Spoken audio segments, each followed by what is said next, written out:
Hace muchos años, muchísimos años, cuando los móviles todavía no existían, cuando no existía el Zoom, y yo iba a la facultad, el primer año,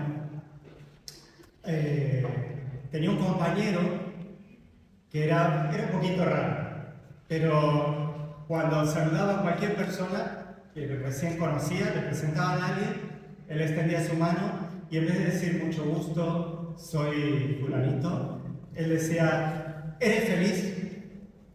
Lo decía en argentino, ¿no? Decía, ¿sos feliz? Entonces todos le decíamos, sos feliz, porque a todos les preguntaban, ¿sos feliz?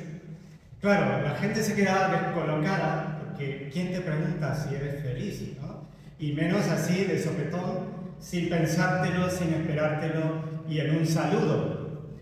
Y esto también nos hace pensar que los criterios de Dios para definir quién es feliz son un poco diferentes a los criterios nuestros, ¿no? Y tanto Lucas, como hemos leído recién en este pasaje, como Mateo, en su Evangelio, Mateo en el capítulo 5, nos lo dice, nos cuentan un episodio en la vida de Jesús donde él habla claramente de quién es feliz y quién no es feliz. Y vamos a analizarlo hoy, ¿no? Tenemos aquí un sermón, podemos ver, que es una predicación, un mensaje, un discurso en el que está lleno de enseñanzas de Jesús. Y aunque allí había una gran multitud, si leemos un poquito más arriba, lo podemos ver, aunque ahí había una gran multitud, él se dirige específicamente a sus discípulos. ¿Y quiénes son los discípulos? Pues los discípulos eran personas que seguían a Jesús, que habían respondido a su llamado y que estaban dispuestas a aprender de él. Por eso estaban ahí escuchando. Y además de aprender, estaban dispuestas a poner en práctica lo que Jesús les enseñaba. Un discípulo es un alumno, ¿no? Y los alumnos, ¿qué hacen? Aprenden para después ponerlo en práctica. El maestro, ¿quién era el maestro? El rabí, como se dice en la palabra original en hebreo, rabí, que es Jesús. El rabí era Jesús. Él estaba enseñando y capacitando a sus discípulos. ¿Cuál era la enseñanza? Tenemos un maestro, tenemos unos alumnos y hay una enseñanza. ¿Cuál era la enseñanza? Jesús estaba hablando, enseñando sobre el reino de Dios. Y sabemos, por lo que nos dice Jesús en la Biblia, de que este reino no es de este mundo. El reino de Dios no pertenece a este mundo. Y también Jesús mismo nos dice que sus palabras son espíritu y son verdad. Él habla de manera espiritual a sus discípulos y a nosotros. Entonces, todo esta introducción nos va a ayudar a comprender un poquito mejor este corto pasaje que hemos leído ahora, pero que está lleno de enseñanzas, que es muy profundo y muy útil para todos nosotros los creyentes. Lucas lo explica este pasaje un poquito diferente que Mateo. Lucas hace una contraposición entre las bienaventuranzas y los hay de estos que tal, hay de estos que cual, decía Jesús, ¿no? Entonces, los hay vendrían a ser las desgracias, podríamos decirlo, ¿no? La bienaventuranza y la desgracia. Y por cada bienaventuranza que él pone un ay. Para cada cosa por la que ser feliz, hay otra por la que ser desgraciado. Entonces vamos a ver con qué comienza Lucas. comienza con la pobreza y la riqueza. Dice el versículo 20: bienaventurados vosotros los pobres, porque vuestro es el reino de Dios. Y en el 24 está el ay, y dice: mas ay de vosotros ricos, porque ya tenéis vuestro consuelo. Aquí, para entender estas palabras, tenemos que ver un poquito la cultura de los judíos. Para los judíos, los pobres eran personas castigadas por Dios. Los pobres eran malos para los judíos. Eran personas que no agradaban a Dios. Entonces, como no le agradaban a Dios, Dios no les daba riquezas. En cambio, los ricos eran personas que agradaban a Dios. Y como eran buenos y Dios los bendecía, Dios los llenaba de prosperidad y riqueza. De hijos, de vacas, de cabras, de graneros llenos de trigo, de lo que sea en esa época, ¿no?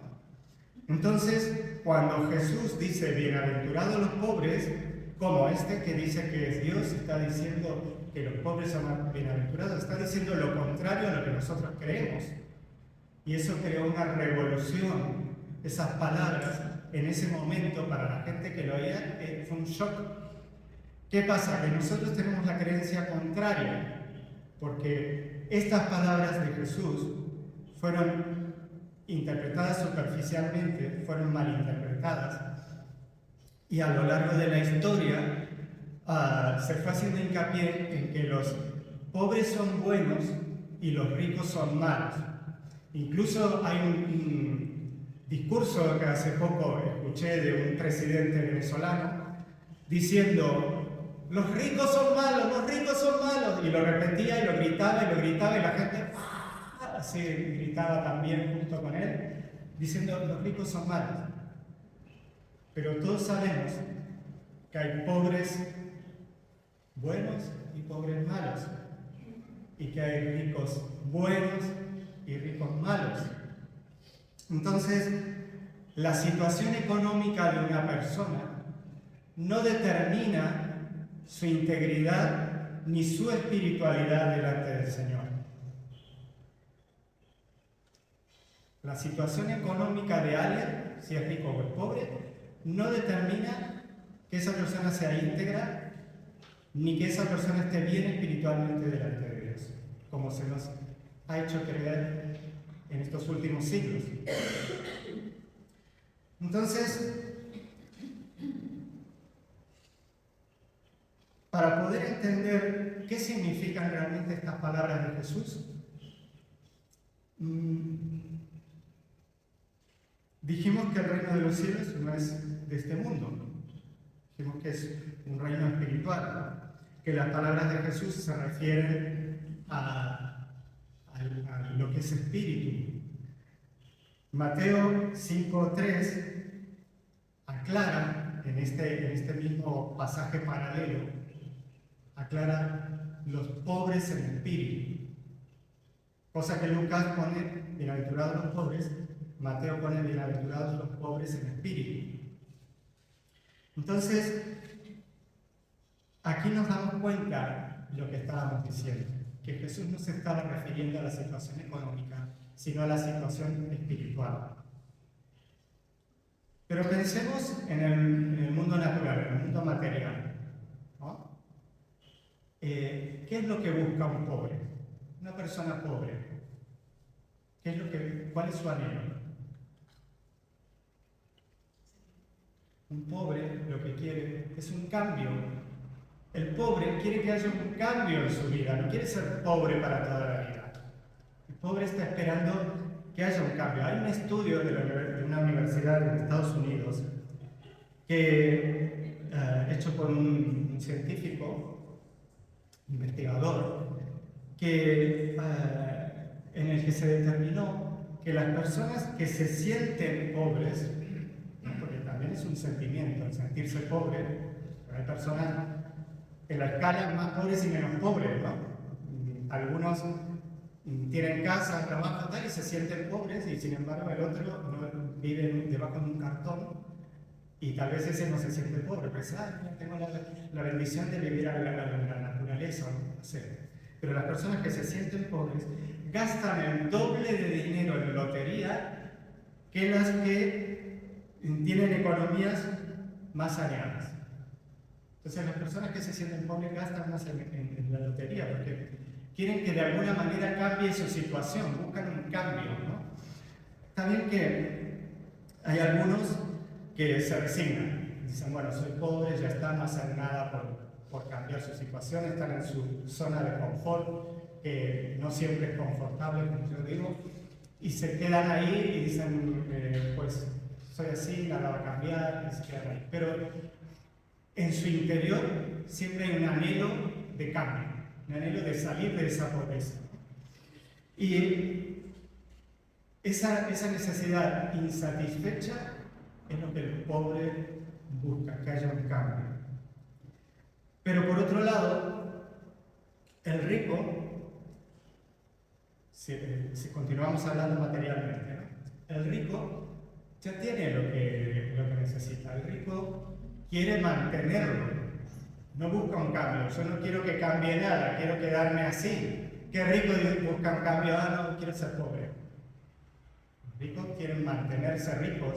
Incluso por esta razón luego aparece la avaricia, la codicia, porque quieren ser más ricos y a veces les produce un temor interno, un miedo tal a perder esa riqueza, que eso hace que se vuelvan workahólicos, que se vuelvan estas personas que no paran nunca y terminan enfermando porque más riqueza y más riqueza y más riqueza por el temor a perderla, ¿no?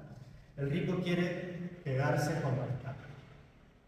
Si esto lo trasladamos al mundo espiritual, estas actitudes, estos sentimientos, estos pensamientos, el que se considera a sí mismo rico espiritualmente no va a buscar ningún cambio. Ya estoy bien, no voy a buscar un cambio.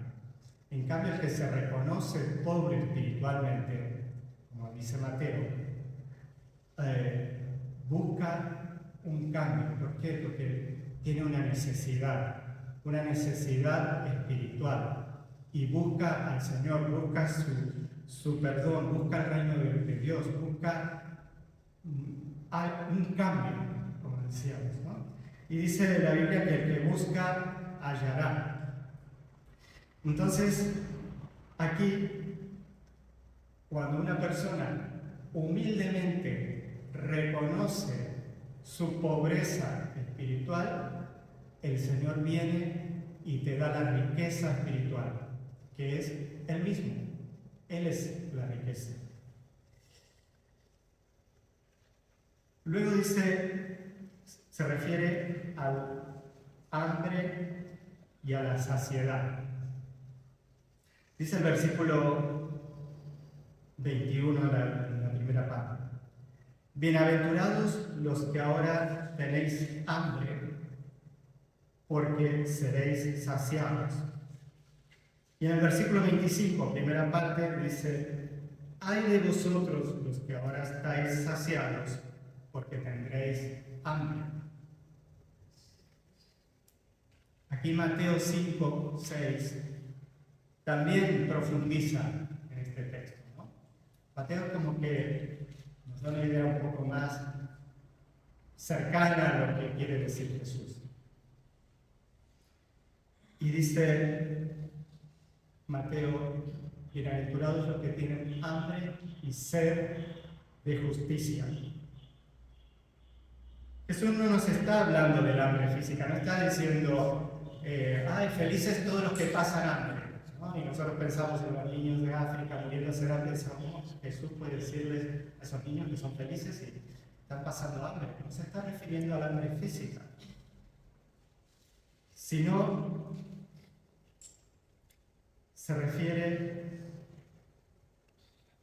al hambre espiritual, al hambre de justicia. En el Edén, el hombre, el ser humano, ¿no?, refiriéndonos al hombre y la mujer, desobedecieron a Dios. Y el dictamen de esa desobediencia era que morirían. Y fue así. El ser humano murió espiritualmente. Esa muerte es la separación eterna de Dios, por toda la eternidad. Pero cuando reconocemos ese vacío, esa muerte, ese vacío del Espíritu de Dios, ese hambre de Dios, y humildemente nos presentamos delante de Él, ese hambre es saciada y se hace justicia. Dios nos ve justos delante de su presencia. ¿Pero es porque nosotros hicimos algo?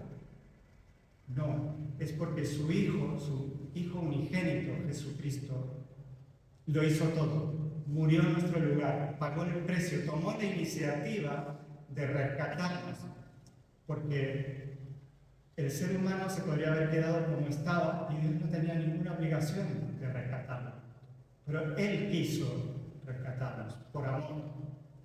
Entonces, cuando nosotros le entregamos nuestra vida a Él, se sacia ese hambre, se llena nuestra barriga espiritual y somos declarados justos delante de Dios.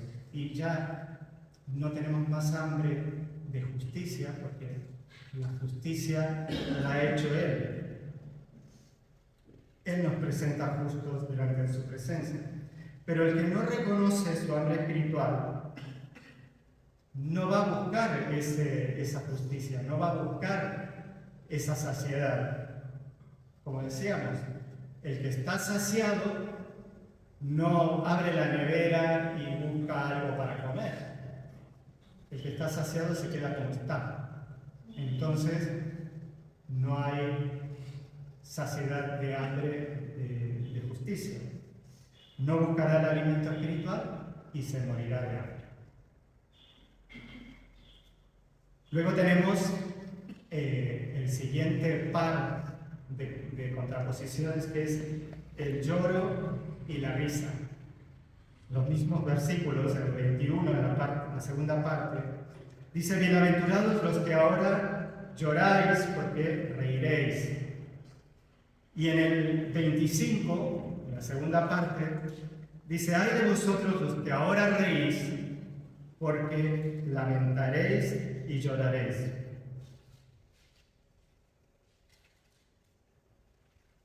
Quiere decir que tenemos que ser depresivos, que hay una creencia de que, incluso por la Edad Media, que los cristianos se vestían de negro, y todavía hay sectas donde no se puede reír, no se puede cantar, no se puede bailar, no se puede vestir de colores. ¿Será esto lo que quiere decir Jesús? Que tenemos que estar tristes porque así luego en el cielo vamos a reír. Hay una tristeza, dice la Biblia, que produce arrepentimiento. Es un compungimiento interior que lo produce el Espíritu cuando nos muestra nuestra condición de pecadores delante de Dios. Entonces, cuando nosotros caemos rendidos a los pies de Cristo, al sentir esa tristeza que el Espíritu nos está revelando, diciendo: al Señor no le agrada la vida que estás llevando. Él quiere cambiarte, Él quiere darte felicidad. Entonces, al reconocer esto, el Señor nos llena de espíritu y produce gozo en nosotros, cambia esa tristeza por gozo. No quiere decir, como se predica en algunas iglesias, que cuando vienes a Cristo todo te va a ir bien y por eso vas a ser feliz. No quiere decir esto. Quiere decir que vas a tener paz interior, gozo espiritual, porque vas a comprender que el Señor te ama, que el Señor murió por ti, que Él te perdona y te salva porque Él quiere hacerlo en su amor y porque Él ha muerto en tu lugar por tus pecados. Y no porque tú te esfuerzas y porque tú haces cosas para agradar al Señor. Cuando comprendes esto, como se nos decía el domingo pasado, la paz que da el Señor es la que nos llena. Y eso produce una sensación de estabilidad, de gozo en el Señor. En cambio, el que vive apagando ese llamado interior, porque tal vez hay gente que siente, bueno, te tienes que arrepentir de tus pecados, tienes que entregarle al Señor, pero trata de apagarlo con diversión, entre comillas, ¿no? Lo que en el mundo se le llama diversión, pensar en todo lo que se os ocurra, una diversión mundana, una diversión pasajera. Esas personas tratan de apagar esa voz de Dios tocando su corazón, produciendo esa tristeza que produce arrepentimiento. Esas personas que apagan la voz del Espíritu, esas se lamentarán eternamente y ya llegará un momento en el que no habrá más oportunidad. Por eso estas personas que dicen que ríen ahora, tapando la voz de Dios, burlándose de la voz de Dios, luego van a llorar. Continuamos con las bienaventuranzas y los hay. Dice el versículo 22: bienaventurados seréis cuando los hombres os aborrezcan y cuando os aparten de sí y os vituperen y desechen vuestro nombre como malo por causa del Hijo del Hombre. Gozaos en aquel día y alegraos, porque he aquí vuestro galardón es grande en los cielos, porque así hacían sus padres con los profetas. Y luego en el versículo 26 dice: ay de vosotros cuando todos los hombres hablen bien de vosotros, porque así hacían sus padres con los falsos profetas. Yo creo que todos los cristianos en la actualidad nos vemos afectados de alguna manera u otra por el desprecio y el maltrato de la sociedad, ¿no? En general.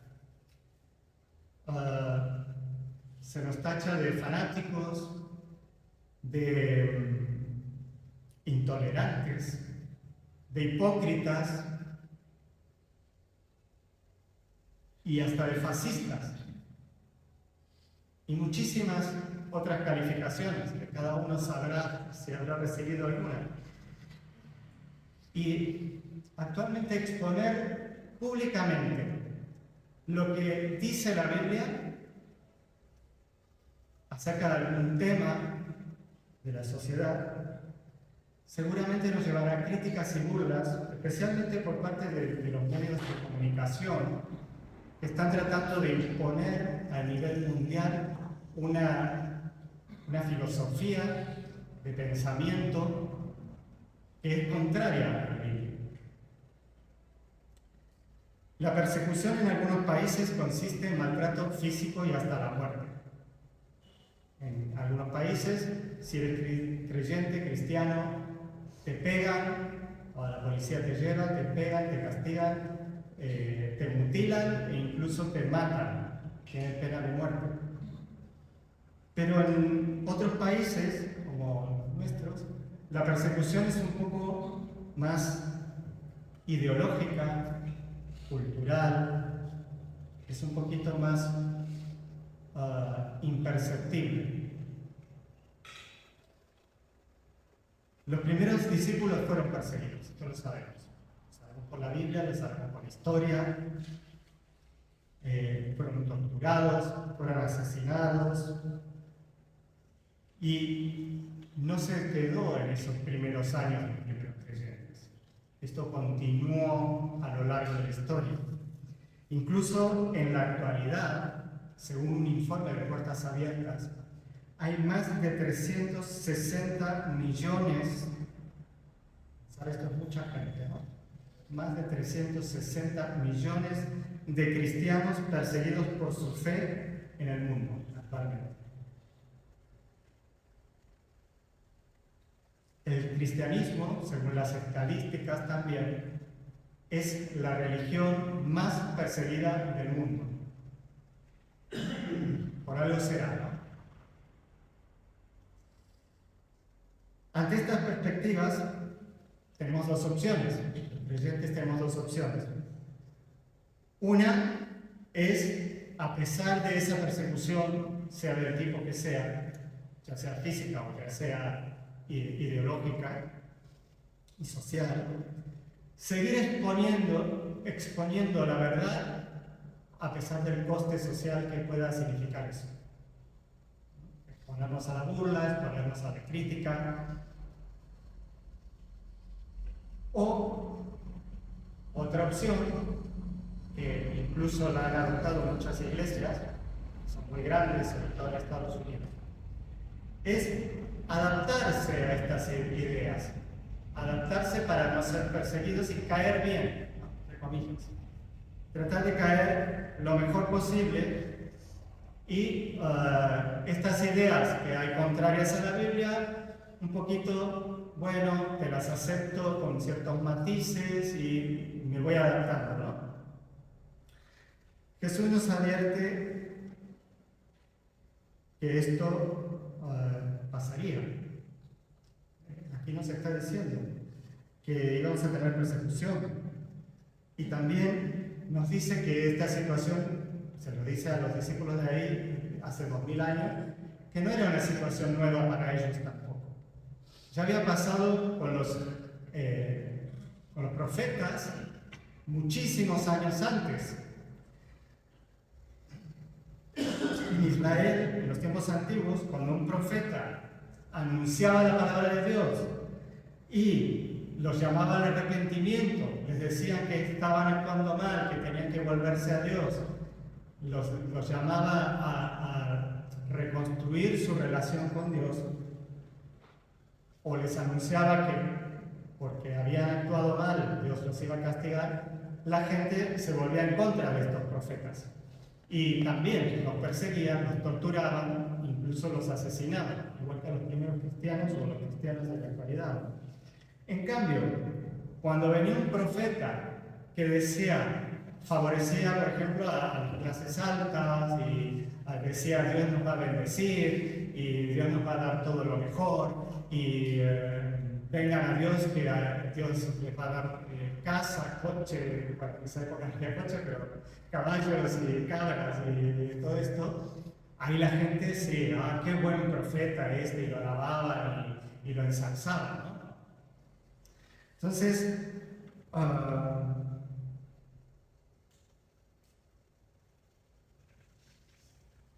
lo que vivían estos profetas es lo que vivimos nosotros en la actualidad también. Cuando nosotros no estamos igualándonos y alabando lo que esta sociedad propone, somos despreciados. En cambio, cuando decimos, qué bien, sí, integración, no sé qué, tal, ahí, bueno, mira, esta iglesia qué bien, ¿no? Se integra a las ideas de la sociedad. Un verdadero hijo de Dios, lo que se está diciendo Jesús aquí, no se tiene que adaptar a las ideas del mundo, sino que tiene que seguir proclamando la verdad, pase lo que pase. Quedar bien no es una opción. Quedar bien no es una opción. Entonces, en conclusión de este pasaje que hemos estado viendo, es importante reconocer nuestras necesidades espirituales. En base a lo que hemos visto aquí, es importante reconocerlas humildemente, en humildad delante de Dios. Reconocer nuestra pobreza, nuestro hambre, llorar arrepentidos por nuestros pecados y también aceptar la persecución, aceptar esa persecución ideológica, aceptar esa persecución del tipo que tengamos y no ceder a ella. Porque el que hace esto espiritualmente va a ser verdaderamente rico. quedará saciado, reirá de gozo y será galardonado en los cielos, dice Jesús. Entonces, la pregunta para cada uno de nosotros hoy, para reflexionar nosotros: ¿de qué lado de lo que describe Lucas estoy? ¿Del lado de las bienaventuranzas o del lado de los ay? Y esto es algo que cada uno lo tiene que reflexionar de forma particular, porque yo no puedo ver tu corazón, pero Dios sí. Y tú también conoces lo que hay en tu corazón y lo que Dios está tocando en tu corazón. Les invito a ponerse de pie y vamos a orar.